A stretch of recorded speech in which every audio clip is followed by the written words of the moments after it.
아프리카에서 시작된 돼지에게 걸리는 바이러스성 열성 출혈성 질병입니다. 그래서 원인체는 아프리카 돼지 열병 바이러스이고요. 그 말이 굉장히 이제 심플한데 그 이유가 정말 아프리카에 살고 있는 돼지과 동물에게만 감염이 되는 그런 바이러스였습니다. 그런데 이제 열병이라고 또 붙었죠. 그 열병은 이 바이러스에 걸리게 되면 열나고 피나고 전신이 다 아파서 결국은 죽는 그런 병입니다.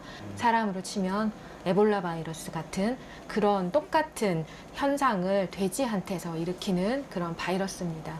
걸리면 온몸에 혈관이 다 터져서 이제 출혈성 병변을 막 나타내면서 열이 너무너무 많이 나다가 갑자기 확 죽으니까 이제 그런 모습이 보기에 굉장히 심하게 아프구나 이렇게 보여지는 그런 질병이라고 하겠습니다. 어떤 경로를 타고 아프리카 돼지열병은 다른 그 지역으로 전파가 됐을까요? 이게 대륙간 전파를 하려면 이 바이러스가 발이 없는데 누군가는 뭐는 타고 가야 되겠죠. 선박이나 비행기 타고 이 바이러스가 갔는데 이 선박이나 비행기에는 잔반이 많이 남잖아요. 그래서 이 정박하는 항구라든가 혹은 그 공항 근처에서 이 음식물 쓰레기를 처리를 해야 됩니다. 근데 이 음식물 잔반 안에 이 살아있는 바이러스가 있었고 그 바이러스가 그 주변에 있는 양돈장에 이제 뿌려지다 보니까 그쪽으로 이제 투입되다 보니까 그 음식물 잔반 안에서 살아있는 바이러스를 먹고 그렇게 이제 감염이 형성이 된 거죠. 현재 그래서 잔반 먹이는 돼지, 이제 뭐 스탑, 뭐 레지듀 뭐 이렇게 해가지고 잔반을 먹이면서 이제 양도는 할 수 없다 이렇게 이제 우리 정부도 그렇게 하고 있습니다. 구제역이라든지 주류 인플루엔자는 좀 사람들이 좀 많이 알고 있습니다. 네. 그런 그 전염병에 비해서 이 아프리카 돼지열병의 파괴력이라든지 심각성은 더 크다고 볼 수 있는 건가요? 아프리카 돼지 열병과 이 구제역 AI 요거와의 아주 큰 차이는 얘는 가볍고 공기 전파도 일부 허용이 됩니다. 그리고 많이 감염돼요. 전파율이 높습니다. 잘 전파되는데 그런데 감염됐다고 해서 죽이진 않아요. 그런데 아프리카 돼지 열병은 옆에 있는 돼지가 감염됐다고 해서 옆에 있는 내가 감염되라는 법이 없어요. 그만큼 감염력은 떨어지는데 그런데 한번 감염이 일단 되면 그냥 죽습니다. 감염이 되면 그건 죽어요. 아프리카 돼지 열병은 한두 마리만 그 양돈장 안에 한두 마리만 이렇게 뽑아서 검사해서 안 나왔다고 해서 없다 있다를 말할 수가 없어요. 저희 강원도 지역 보면 그 접경지대에 야생 멧돼지에 의한 전파가 좀 우려되는 상황이었잖아요. 네. 처음 발생했을 때 2019년도로 이제 거슬러 올라가야 네. 될 것 같아요. 그러니까 중국, 북한에서의 아프리카 돼지 열병 대규모 발생 하고 연관이 있다고 말씀드릴 수 있겠고요. 대규모 발생으로 인해서 환경에 오염이 있었고 그 오염을 통해서 야생 멧돼지가 이제 돌아다니다가 환경을 통해서 감염이 된 것이 아닌가 이렇게 생각하고 있고요. 그것도 여러 번에 걸쳐서 이제 국경을 그 접경 지역을 넘어서 이렇게 바이러스의 유입이 있었지 않나.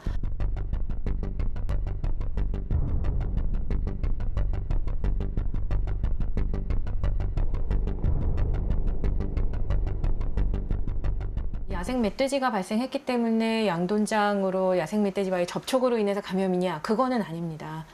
양돈장은 우리가 굉장히 그 폐쇄된 공간으로 사람의 접촉도 잘 못하게끔 그렇게 되어 있는데 그 멧돼지로부터 이제 직접 감염은 아니었을 것 같고 멧돼지가 이렇게 감염된 상태로 밖을 돌아다니다 보면 이제 사람의 움직임, 사람이 왔다 갔다 하면서 사람의 손을 통해서 사람의 뭐 옷이나 뭐 이런 거에 묻혀 들어와서 이렇게 감염이 이루어지는 것으로 보고 있습니다. 야생 멧돼지 부분은 이제 그 4월 5월이면 그 번식기 출산 네, 그렇죠. 있습니다. 더 아무래도 좀 신경을 써야 되는 거 네. 아닌가라는 그 생각도 드는데. 맞습니다.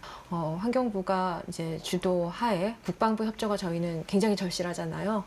접경 지역이었기 때문에 그래서 국방부 협조를 받아서 울타리도 치고 광역 울타리 1차, 2차, 3차까지 광역 울타리까지 치고 그리고 이제 야생 멧돼지의 개체수를 줄이려는 노력 또 이제 얘네가 걸리면 어디엔가 들어가서 박혀서 그냥 죽거든요. 걸리면 죽게 되어 있어요. 멧돼지 개체수의 조절은 그렇게 쉽게 되지는 않습니다. 다만 어떻게까지 양보해서 생각할 수 있냐면 늘지만 않으면 좋겠다. 지금보다 줄이는 건 고사하고 더 폭발적으로 개체 수가 늘지만 않으면 좋겠다. 이렇게 이제 보고 있습니다. 저희 강원도가 지정학적으로 네. 아프리카 돼지열병과 관련해서 중요한 위치에 있는 지역인가요? 네, 산이 많죠. 네. 산이 많으면 멧돼지는 숨을 곳도 많고 더 돌아다닐 수도 있고 이제 이렇게 해서 산을 타고 더 내려가는 것은 아닌가, 더 이제 퍼질 수 있을 겁니다. 근데 충분히 예상하고 있는 일이고, 그걸 대비하기 위해서는 내 농장은 내가 다시 한번 지켜야 되죠.